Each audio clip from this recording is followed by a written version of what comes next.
Welcome to the deep dive. We've got a really fantastic topic on the table today. We really do. Yeah, we're drawing from this incredibly thought-provoking piece of research by Dr. Jonathan H. Westover. It's called The Control Tax, Designing for Judgment Oversight. It's a great read. It is. And, our mission with this one is to answer a question that honestly plagues, like, almost every modern workplace. Yeah. We really want to figure out why companies spend these massive amounts of money and effort hiring brilliant, capable people only to turn around and, well, treat them like they can't be trusted. Right. It makes no sense. It doesn't. And more importantly, we're going to look at how organizations can actually build systems that honor your expertise instead of, suffocating it. So, okay, let's unpack this, because to really grasp the absurdity of the problem, you have to imagine going out and dropping a small fortune on a high-performance sports car. Oh, yeah, like a custom-built, top-of-the-line machine. Exactly. You're talking a twin-turbo V8 engine, aerodynamic styling, just the absolute pinnacle of automotive engineering. You bring it home, you get behind the wheel, and then... Take it to a mechanic. Right. You take it to a mechanic and literally pay them to install a speed governor that prevents it from ever going over 15 miles an hour. Yeah, and you only ever drive it in a school zone. With a parking brake slightly engaged. I mean, it's completely irrational. Why would you invest in that level of engineering if you're just going to systematically restrict what the machine was built to do? Well, you wouldn't. You just wouldn't do it. Yet, if you swap out that sports car for a human being, you've just described the daily reality for millions of professionals. It's so true. And Dr. Westover introduces this concept to capture the phenomenon, which he calls the control tax.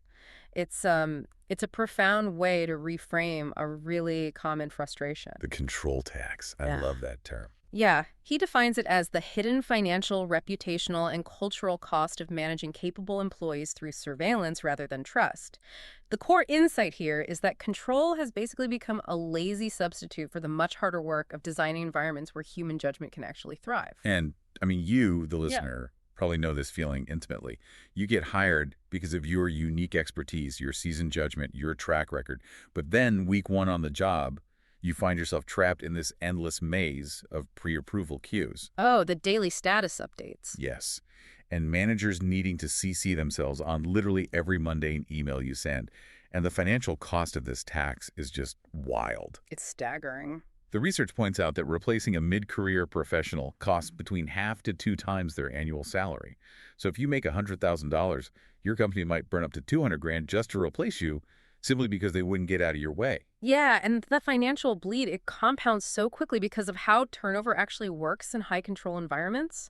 Capable people, well, they have options. Right. They don't have to stay. Exactly. They possess the lowest tolerance for being supervised in ways that feel, beneath their capability. And when top performers leave, they rarely leave quietly. Oh, right. They take their institutional knowledge, they go to competitors, and they talk to their former peers. You get what's called turnover contagion. Turnover contagion. Wow. Yeah, suddenly the company's experiencing this massive talent exodus, all because leadership fundamentally misunderstood the difference between control-based management and trust-based leadership. So let's draw a hard line between those two things. Because control-based management is basically show me how you spent every minute of your day and run every single decision past me. Right. While trust-based leadership, on the other hand, relies on clear outcomes, transparent information, and mutual accountability. Okay. It's really about defining the destination and trusting the professional to navigate the route. Organizational trust scholarship is actually very robust on this dynamic. Oh, really? Yeah. Researchers Mayer, Davis, and Scorman, they developed this foundational model showing that workplace trust rests on 3 very specific pillars. And those are? Ability, benevolence, and integrity. This framework completely explains why micromanagement feels so deeply insulting on a personal level. Because it's not just annoying, right? It's a psychological signal. If I'm your manager and I insist on double-checking a routine spreadsheet that you've successfully completed like 50 times before, I might tell myself I'm just being rigorous. But you're not. Right. What I'm actually signaling to you is a complete lack of trust in one of those 3 pillars. That is exactly the crucial mechanism. Without saying a single word, that manager is telling you they either doubt your ability to do the math correctly, or they doubt your benevolence, meaning they think you don't actually care about the team's success. Or they doubt my integrity. Exactly, assuming you'll just cut corners if no one is explicitly watching you. And over time, those signals completely erode the foundation of any working relationship. Which, brings us back to the burning question. Because nobody wakes up, looks in the mirror, and says, I think I'll be an oppressive micromanager today and destroy my team's morale. So why do leaders actually do this? Well, Dr. Westover's research points to four very human, psychological, and structural drivers. The first one is anxiety under uncertainty. Anxiety. Yeah. When the stakes are high or the market is volatile, the human reflex is to grab the steering wheel. Executives ask for more reports, more dashboards, more check-in meetings. Because it creates an illusion of certainty in an uncertain world. Exactly. If we connect this to the bigger picture, it's about control as a coping mechanism. It's totally the security blanket of corporate life. Yeah. Like if I have a spreadsheet with lots of color-coded cells, everything must be totally fine. Yeah, pretty much. And the second driver is what we can call doer muscle memory. Most senior leaders did not get promoted because they were great at designing organizational systems. They got promoted because they were exceptional individual contributors. They were the best doers in the room. So when they inevitably face a complex challenge in a leadership role, their instinct, their muscle memory, is to just dive in and do the work themselves. Instead of stepping back to coach others, Right. you get rewarded your whole career for being the person who fixes the widget. So when you become vice president of widgets, you still just want to fix them yourself. Exactly. But wait, sometimes it feels like it isn't even my direct manager's fault. I mean, sometimes my boss wants to let me run with an idea, but we're both blocked by some 50-page compliance checklist mandated by a completely different department. And that brings us to the third driver, which is organizational control debt. Control debt. Yeah, it's a structural issue. Over the years, risk, legal, and compliance departments add layers of oversight in response to specific crises. So a mistake happens in, say, 2018, so a new approval gate is added. Okay, makes sense. But the problem is, organizations almost never remove these gates when they become obsolete. You end up with all these procedures that no longer match the actual risk profile of the daily work. Oh, wow. And then the fourth driver is simply a lack of leadership development at the senior level. Companies spend heavily on training frontline managers, but there's this unspoken assumption that executives will just absorb trust-based behaviors by osmosis. So you mix executive anxiety, bad habits, outdated corporate rules, and zero training, and bam, you get the control tax. You do. And the really insidious part of this tax isn't just about people quitting, is it? The darkest part of the research looks at the people who stay, but adapt to the environment by doing significantly less. Yeah, decision-making slows down to the speed of the most overloaded executive's inbox. That bottleneck effect is just devastating to innovation. If an employee knows that proposing a new idea requires running a 6-month gauntlet of approvals and defending their logic to 5 different committees, they simply stop proposing new ideas. They do. Instead, they redirect their energy into the hidden labor of compliance theater. Oh, compliance theater. Yeah. Spending 3 hours making a slide deck to justify a decision that took you 5 minutes to make, just so an executive feels involved. I gotta say, it is entirely soul-crushing. It really is. And the reason it feels soul-crushing is rooted in a psychological framework called self-determination theory. It was pioneered by researchers Deci and Ryan. Deci and Ryan, okay. They mapped out the requirements for intrinsic motivation, that internal fire that makes you actually want to solve complex problems.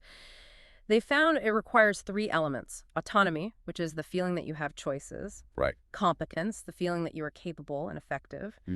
And relatedness, the feeling that you belong to a community. And a micromanaged environment drops an absolute bomb on the first 2. You have zero autonomy because every move is scripted, and your competence is constantly questioned by all the surveillance. Exactly, leaving you with just relatedness. Like, well, I like my coworkers, so I guess I'll stay. But liking your coworkers doesn't drive high performance. No, it doesn't. It leads to this tragic 4-step life cycle of the overmanaged employee. Step 1 is initial confusion. A new hire arrives energized, ready to contribute, but is baffled by the sheer volume of permissions required to do basic tasks. Right. They're like, why do I need 3 signatures for a software license? Exactly. Then step 2 is the effort to comply. They try to play the game, producing all the required artifacts and status reports, often working late just to get their actual job done. Exhausting. Yeah. Step 3 is the quiet adjustment downward. They realize that taking initiative just creates more paperwork for themselves, so they stop taking risks and withdraw their discretionary effort. They learn that the system rewards compliance, not impact. Yes, and step 4 is exit. They either physically leave for a competitor, or worse, they quit internally.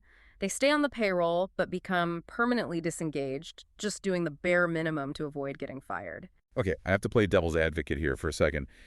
If I am an executive listening to this, I'm probably thinking, look, I can't just let everyone run wild. Some of this compliance theater is what keeps us from getting sued or making a catastrophic financial error. Sure. What is the actual tipping point between healthy boundaries and suffocating control? Because surely it's not a complete free-for-all. No, that is a vital distinction. Trust-based leadership is absolutely not laissez-faire management. It's not an absence of accountability. To understand the difference, we can look at the organizational design research of J.R. Hackman. Okay, what did he find? He found that the highest performing teams actually require very firm, non-negotiable direction on the ends, the ultimate outcomes, and the ethical guardrails. What they require total flexibility on is the means. Ah, okay. So I tell you exactly where the finish line is, and I point out where the guardrails are so you don't drive off a cliff. But I do not mandate how you steer the car to get there. So the control packs happens when leaders do the exact opposite. They provide vague, shifting goals, but give highly prescriptive instructions on every single step of the daily process. Precisely. Which brings us to the solutions. Since this quiet adjustment downward is a structural problem caused by bad organizational design, we have to look at structural fixes to stop paying the tax. Right. The most consequential lever a company can pull is redesigning decision rights. Over time, decisions naturally drift upward in a hierarchy. Executives need to conduct a decision rights audit and explicitly push authority back down to the level where the relevant information actually lives. The article highlights some fantastic tools for this, like the RAPID framework. That stands for recommend, agree, perform, input, and decide. Yeah, it's a great tool. It's just a mechanism to clarify who actually does what. Because in a lot of companies, a dozen people think they have the power to say no to an idea, but literally nobody knows who actually has the power to say yes. Right. RAPID isolates the single person who holds the decide card and ensures that the people giving input know they are just advising, not vetoing. And formalizing that clarity speeds everything up. Other structural tactics include sunset clauses on approvals. What's that? So if a department creates a new mandatory approval step, it automatically expires in 6 months unless someone can empirically prove it prevented a failure. Well, that's smart. Yeah, and there is also threshold-based authority. Saying, look, anything under $10,000 or any project that takes less than 2 weeks, you don't even need to ask. Just handle it. Exactly. And we see these structural fixes working spectacularly in the real world. Here's where it gets really interesting. The article looks at Buurtzorg, this massive Dutch home care organization. Yes, Buurtzorg. Healthcare is one of the most regulated, risk-averse industries on the planet. But Buurtzorg completely revolutionized care by organizing nurses into small, self-managing teams of around 12 people. And they operate with no traditional middle management. Okay, but how does that actually work mechanically? I mean, our listeners going to wonder, if there is no manager, who does the scheduling? Who handles the hiring? Who processes the payroll? Well, the team handles it themselves, supported by powerful back-end IT systems. They decide their own patient mix, they handle their own schedules, and if they have an interpersonal conflict they can't resolve, they can call in a regional coach. Okay, so there's a coach. But that coach has no authority to fire anyone or dictate a solution. They merely facilitate. Wow. The result of pushing all decision rights directly to the people standing in front of the patient has been top-tier clinical outcomes, massive reductions in overhead costs, and incredible staff retention. It is brilliant. Right. But let's stress test this. The article contrasts that Dutch nursing group with Netflix, a Silicon Valley tech giant. Netflix has their famous freedom and responsibility philosophy. Right. They actively eliminate restrictive processes to attract what they call stunning colleagues. They replace tracking hours with measuring outcomes. But I want to push back on that a bit. Yeah. Measuring outcomes sounds great for a sales rep with a hard quota. But what if I'm a graphic designer or an HR specialist? My outcomes are highly subjective. How do you measure that without tracking my activity? Well, it requires leadership to do the hard work of defining qualitative success.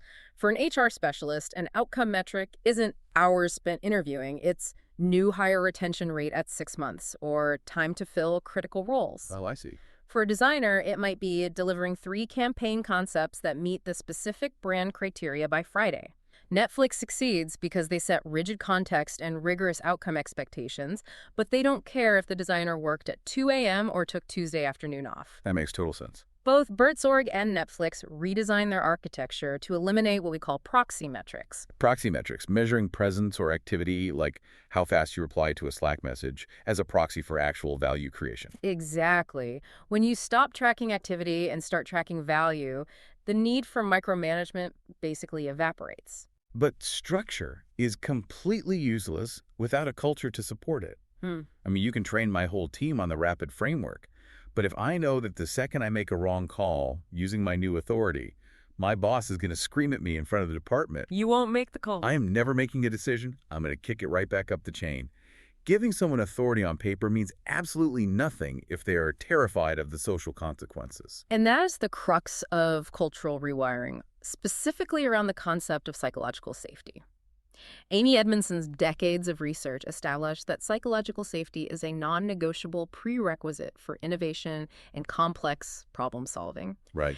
And for senior leaders, the mechanism for building this safety is very specific. It is not built by what you say in a polished town hall speech. It's built by your micro reactions in the exact moment someone brings you bad news. Right. If bad news travels fast, your culture is healthy. Hmm. If bad news arrives late and it's been heavily sanitized through 5 layers of management to protect the boss's feelings, your culture is fundamentally broken. Satya Nadella's transformation of Microsoft is a phenomenal case study here.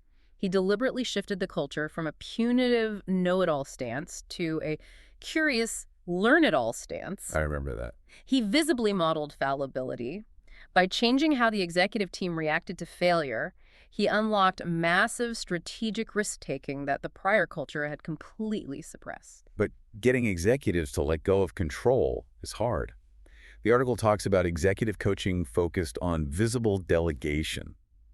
There was this global professional services firm that basically forced its senior partners to publicly delegate 2 to 3 major decisions they had been hoarding. Yeah, that was a tough process for them. I bet. It feels like making a professional athlete change their golf swing. It feels clunky, it feels wrong, it feels like you're losing your edge. What's fascinating here is how profoundly uncomfortable it is. These senior partners built their entire identities on having a personal command of every minute detail. Forcing them to visibly step back and let an associate make the call with clear context was painful. But it worked. It did. The mechanism worked. Within a year, the firm saw measurable improvements in the speed of client delivery and associate retention because the bottleneck at the top was finally cleared. Another vital mechanism for rewiring the culture is creating a transparent information architecture. The article highlights W.L. Gore, the company behind Gore-Tex. They operate with a lattice structure. The lattice structure, yes. In a traditional hierarchy, information flows up to the boss, and the boss decides who needs to know what. In a lattice, anyone can communicate directly with anyone else in the company without going through a manager. Treating information as a status symbol is like a ship captain hoarding the only map, locking it in his cabin, and then getting furious at the crew when they don't know how to navigate. Exactly. If you want your team to exercise good judgment, they must have the exact same context, financial data, and strategic information that you have. Because when information is abundant and self-serve, the reliance on hierarchical approval naturally diminishes. The people closest to the work can self-organize around the outcomes because they can see the whole board. So imagine an organization gets this right. They push decisions down, they react well to failure, information is open, the company is flying. And then a recession hits. Right. Or a new competitor emerges. The natural instinct is to panic and let the control tax creep right back in. How does a company sustain trust for the long haul? Sustaining trust requires structural anchors, and the first anchor is planted before an employee even accepts a job offer. It relies on what researcher Denise Rousseau calls psychological contract recalibration. Okay, what does that mean? The psychological contract is the unwritten mental ledger of beliefs an employee has about their mutual obligations with the employer. Organizations must stop misrepresenting their operational reality in job interviews. Yes, if your environment currently requires heavy oversight, if there are genuinely 20 layers of approval for a budget request because you are in a turnaround phase, you have to be honest about that up front. Exactly. Do not promise a candidate complete autonomy to lure them in and then hit them with a micromanagement nightmare on day one. When a company does that, it breaches the psychological contract. The employee doesn't just feel annoyed, they feel deceived. The immediate results are deep cynicism and eventual exit. To prevent this, recruiters and hiring managers must strictly align their promises with the current operational reality. So what does this all mean? When you think about the emotional weight of that psychological contract, it really validates everything we've been discussing. When a company promises you that your expertise matters, but delivers a system that treats you like an intern, it feels like a personal betrayal.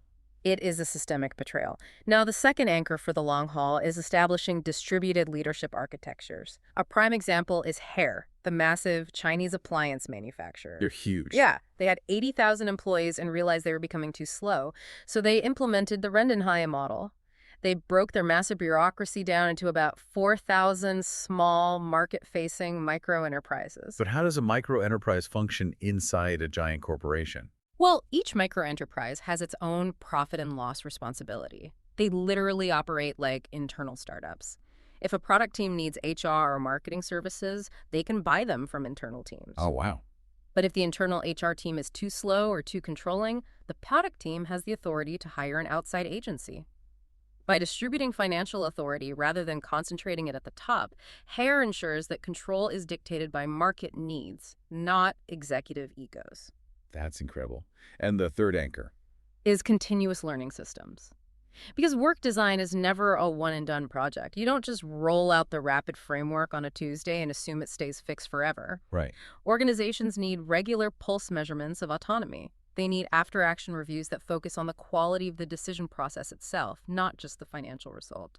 Patagonia is a brilliant example of this continuous calibration. Oh, they have great culture. They've maintained a high-trust, low-control culture across decades of massive growth by relentlessly seeking feedback and ensuring their daily operations continually align with their stated values. We have covered incredible ground today.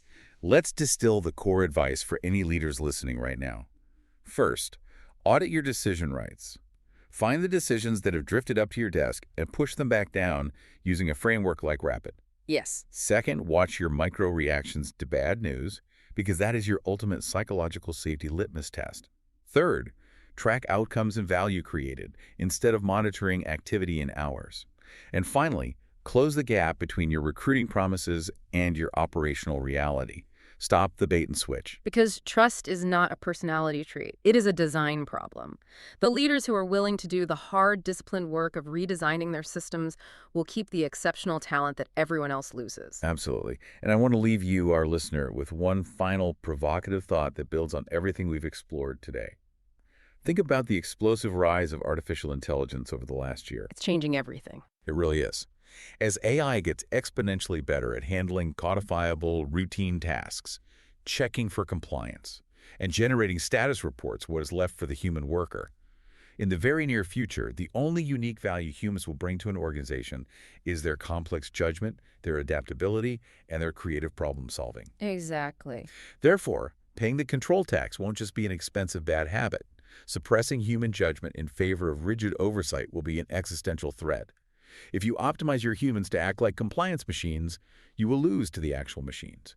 If you manage people, are you preparing for that reality? Are you finally ready to take that high-performance sports car out of the school zone, remove the governor, and let it hit the open road? Thank you so much for joining us on this deep dive.